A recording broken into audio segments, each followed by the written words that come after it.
I'm here with Luke Woodford from Luke and Mandy. Luke, thanks for doing an interview with us. Pleasure. You're giving a couple of talks here at Podcameras about a few different things. So I was reading through your bio earlier. You live in the south of France, Yes, and you that's do a bunch of different photography styles. Is that Yes. right? Any particular ones you tend to lean to, or do you tend to kind of focus on anything at all? We probably don't focus enough as we should. Although it's good to shoot many genres, it's also good to have a focus, because then you can focus that to become successful. One of the focuses that we do have is fine art, because that's where our brand Luke and Mandy makes its money is in the fine art sector, selling to luxury interior designers and private collectors globally. Sure. So that is a focus for us. But in our brand, we shoot portraiture, we shoot other stuff. We document the personal side, with Milo being when Milo wasn't pregnant, when Mandy was pregnant. Sure. And those key parts, but obviously they don't generate income as such. Yeah, sure. That's more of a personal thing, I guess. Exactly. That all goes into our book. Like every 2.5 years, we release a new book to document a 2.5 year period in our journey. First one was called 2.5. I'll just mention it now because the last period actually finished in November, and so our next one called 5 will come out next year. Great. Yeah, that's awesome. Okay, that's quite an interesting thing as well, because you as you mentioned, you work with Mandy at Luke and Mandy, but you're actually married now, aren't you? And you've got Milo as well. Yeah, probably should say it's my wife. It's not just someone called Mandy. Sure. We're literally a 50-50 team. Yeah. Sounds like it works really well. You do photography, she does modelling. Is that how it started? Yes, I mean, Mandy was, we're both from the same town. If we're being pedantic, she's actually from Zimbabwe, but we both lived in Eastbourne, known each other a lot of years. I was a photographer, Mandy was a model, but we were friends anyway. Sure. And it just evolved. And then, we started dating, and then we did a photo shoot together. And how I can just quickly describe it was, it just evolved into a series and then into a brand that it is today. It does work amazingly, and it's the most beautiful thing in the world, but it's not like it doesn't have its struggles. We won't lie about that, Yeah, of course. It's hard being one entity, raising a beautiful baby boy at the same time, and all that kind of stuff. And Mandy would love to be like on camera here today, but she's come over to France with me, but has to look after Milo and all that kind of stuff. So, or chooses to, we choose for me to do this. For this role, I guess that's nice as a partnership. You can kind of do a bit back and forth. Yeah, we can. Yeah, exactly. It's beautiful. I mean, and just to say as well, it's interesting that I may click the shutter, and Mandy might be the muse and the model in the pictures, but the whole process from concept to completion is both of us. Sure. Sometimes Mandy does the editing, sometimes I do it, sometimes we both do it. Sometimes I do more of the planning, or she does more of the planning, and location scouting, and everything that goes into it is literally 50-50. Yeah, it's a nice way to work, I guess. Yes, it's a lovely partnership. Exactly. So I was reading some stuff before. You work generally with Sony quite a bit. Is that right? That's true. Only with Sony. Oh, only with Sony. Yeah, that's fair enough. Of course. And do you have a particular kit that you like to use? Sony? Yeah, I mean, we use the Sony A7R3 and the A7 III. Okay. Usually with the 2470 lens, or I have Zeiss lenses as well, Zeiss Primes. I just love the Sony gear. It was a couple of years ago now. I was actually working for some magazines at the time, photography magazines, more importantly, and I was not happy with the brand that I was using after using them for 9-10 years. I feel like it was time to change. And it's a big jump to do so. And I know Sony just so stood out to me with not just with the equipment that they were bringing out, but their engagement and care for their customers. That's so vital to me, because when you're with a brand, obviously we do have a relationship with Sony now, but that wasn't the initial intention. Sure. And when you're investing so much money, you don't want to have to then keep changing equipment all the time. And we've never looked back. They're just the equipment's just so good and perfect for us. Yeah, I mean, I use Sony for a lot of stuff, and the eye autofocus, I find, especially with portraits, it's Exactly. I mean, when that first came out, I was absolutely mind blown. You know, I know it's been out for sort of a year and a half ish now, maybe 2 years or something. But yeah, look, a lot of the features brands add to cameras frustrate me a bit. You know, a few more megapixels or higher ISO, etc. But when this came out, truly groundbreaking, and what it allows us to do when we use it is I can focus on the composition as a whole rather than keep checking the focus or pressing the focus. So I can actually look at the scene through the camera, know it's going to be in focus by holding the button. I'm doing it with my invisible camera here, and it's just incredible. You know, the R4 that they've just brought out. I did have a bit of a quick play on one not that long ago, and it's just mind blowing stuff. You know, it's. Is it mostly the photographer and the team? Yes, to an extent, but you know, to have the right gear absolutely helps. I'd like to use a little example actually. Sure. When I was coming into this game, I used to say, oh yeah, megapixels don't matter because it's only if you're blowing them up massive. Well, what happens when you are blowing them up massive and you are a fine art photographer that you didn't know that you were going to be? So, you know, to invest in the right gear for you is really important. Yeah, that's a good point, actually. You never know where you're going to go in the future. Exactly. You know, there's images, you know, pre-Mandy street photography that I took that I'd love to blow up to a certain size and we could probably do exhibitions with and stuff. But I can't because of the equipment that they were taken on, because I didn't think it mattered. So equipment does matter. Yeah. You know, it all matters. Yeah. It's kind of your extra teammate in a way. Yeah, absolutely. That totally makes sense. Yeah. So another thing I was looking at, am I right in saying you started off mostly focusing on natural light stuff? Yes, that's correct. Yeah. So even pre Luke and Mandy, yeah, it was all natural light, and then when we started working together, it was natural light. Two reasons for this: one, we love natural light, but also we were scared of using artificial lighting because it can be complicated to use, absolutely. and I get nervous about things with my brain, so I put it off, and then I found Rotolight, same thing with the magazines. It was quite funny, and I was at a press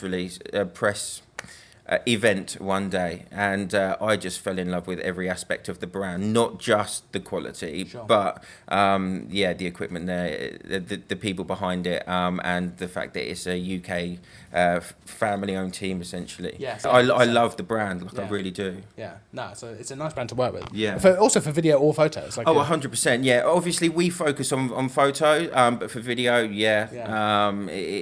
for video it's fantastic. And useful being able to kind of use the continuous light. Well, that's what we use, you see. I've never used the flash aspect of it because coming from a natural light background and forgetting the scaredness part of it, we love the fact that you can just move your subject around and the light just be on, and then you can just work on the overall image, and that's what we like. Having constant lighting was key for us, and Rotolight was the correct brand of choice. Yeah, no, absolutely. So do you have a kind of a personal favorite image that you guys have done really ever? And it could be anything, but I just wonder, I'm always interested to know if you have a favorite. I have lots. Like, we've got to a point now doing this for 5 years where we may shoot a bit less at the moment due to, like, obviously family and getting a home and all that type of stuff. But I've honestly got about 10. I'll tell you one that does stand out to me. Okay.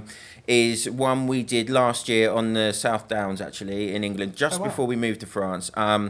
It's a dress made out of flowers, but it's not actually a dress. The florist, Nicola, who owns Bouquet in Eastbourne, she had it in her shop window. She's one of our close friends. And then we just saw it in there and we're like, we have to do something with it. And Mandy's sitting on a stool and we've just shaped it like a dress, basically. Wow. And it looks incredible. And we're going to make that our book cover. Oh, wow. Our most popular image of all time, sales-wise, is Bathing in Strange Places, one where Mandy's sitting under some rocks in Iceland, really central and small, and the big rocks everywhere, and that's our best selling. But that was almost a shoot that never happened because Mandy had a panic attack in Iceland. Haven't got time to go into it now, but she had a panic attack, and we ended up being really patient, and then ended up going and doing it, and it ended up being our bestseller. Oh wow! So yeah, I mean, she's absolutely amazing. It wouldn't be the same without her, because it would only be Luke and not Mandy. But Yeah, sure. but yes, absolutely incredible what she does, and but yeah, also behind the scenes as well. Like, the talent is, she's an amazing photographer as well. But we can't have a photograph herself, because then what am I going to do? Well, exactly. I'm redundant then. No, it's just Mandy and Mandy. But yeah, she's incredible. Okay, amazing. And you mentioned before you moved to the south of France. Yeah, that's correct. Yeah. Is that a good place for photography? It sounds like it'd be a good place for photography. I think it's one of the, I can't say the best in the world. I haven't travelled the whole world, but Sure. for me, I mean, the light's impeccable. The light's one of the most important things. I mean, from October to March, it's stunning any time of day. The landscapes you've got around to shoot in outside, phenomenal. But one of the things that, I won't say we, because she hates them, but I've been shooting in abandoned buildings and stuff, and we've always done it through our brand. And there's so many abandoned chateaus and stuff down there. They are all over France, but the north it gets people visit there a lot more, and you bump into people and stuff, so they get closed off and stuff. Sure. So down the south, it's like untouched, and it's just so many locations, greenhouse complex. So we were just talking actually between ourselves. Yeah. You do some charity work as well, don't you? You've actually got your own charity, you and Mandy. Yeah, that's true. So this year we started our charity called Talk. It's a mental health charity because we both have, I hate using the word issues, but mental health problems, issues. I'm bipolar. She suffers from anxiety and depression, etc. Well, there is no etc. That is it. Sure. So we wanted to start this charity for a long time. We've just launched it. It's basically it has a key focus on helping people with their mental health through talking and communication. We have two outlets, and one's podcasts, which we're working on, which hopefully will inspire people when we talk to just have general chats like we're having now about things. And we are going to be launching workshops next year. So like each one will be hosted by someone in their like professional or genre or subject, like photography. So like I would host a photography one, and then I would tell my story, and then whilst people are doing photography, they can be talking and stuff. And the key thing is that we believe that creativity can be such a good form of therapy. Like, I believe in many ways photography saved my life. Again, that's chat for another day, because I know we don't have time. Creative mediums are such a good outlet for mental health. Absolutely, yeah. Yeah, it sounds like really good work you're doing as well. Yeah, we're trying. We're getting there. It's in its infancy, and it's just launched, so it's early days. It's just us on it at the moment, but we've got our first ambassador, and when we're working to just help people, not make it a success. Just help people. Just help people out. Yeah. Have you got like a website or something we can link to as well? Yes, please. It's www.talkcharity.org. Awesome. I'll pop a link down in the description as well, so you can check it out for yourselves. But yeah, that sounds like a nice thing to work on. I mean, so many people, especially men, have a problem with communication when it comes to mental health. Yeah. And I openly discuss it. And I think that it's so important, especially people see you move to the south of France and you've got this, I do have the most beautiful wife and child and stuff, but then if I didn't talk about it, there's people suffering, seeing this certain life. Yeah. So I feel like a duty to show every aspect of life, and it works. We've had I regularly have people reach out and just say, thanks for being open and honest. I've been going through this, and then we have a chat, and then it helps a bit. Yeah. So that's it. No, it's great, because especially with like Instagram and Facebook and social media and stuff like that, it's so easy to to just see the good stuff. Of course it is, and then people put their best stuff up, you know. And I posted a picture about a month ago of me completely paralysed on the bed. I couldn't move. The cloud had come over that much, and I felt it was just important because I know people personally going through so many problems that post such fake things on social media, and it's so damaging. On the other hand, social media is so good for spreading news and things like this. But yeah, it can be so damaging. So it's important, and you know. Yeah, it's important to talk about it. Yeah, absolutely. Well, that's great. Well, thank you so much for talking to us about all this stuff. Like I said, I'll pop links down to a bunch of stuff, including your Instagram. Yeah, it's at the Luke and Mandy. Great. So I'll pop. We didn't want to have the bit, but Luke and Mandy was taken. Oh no, really? It sounds a bit pretentious having the Luke and Mandy, but it is what it is. Yeah, you got to do it. You got to do it. I haven't managed to find the other Luke and Mandy yet. Yeah, to track them down. Yeah. Well, thanks so much for talking to us. I'll link to everything down in the description. And yeah, thank you very much, Luke. Pleasure. Thank you.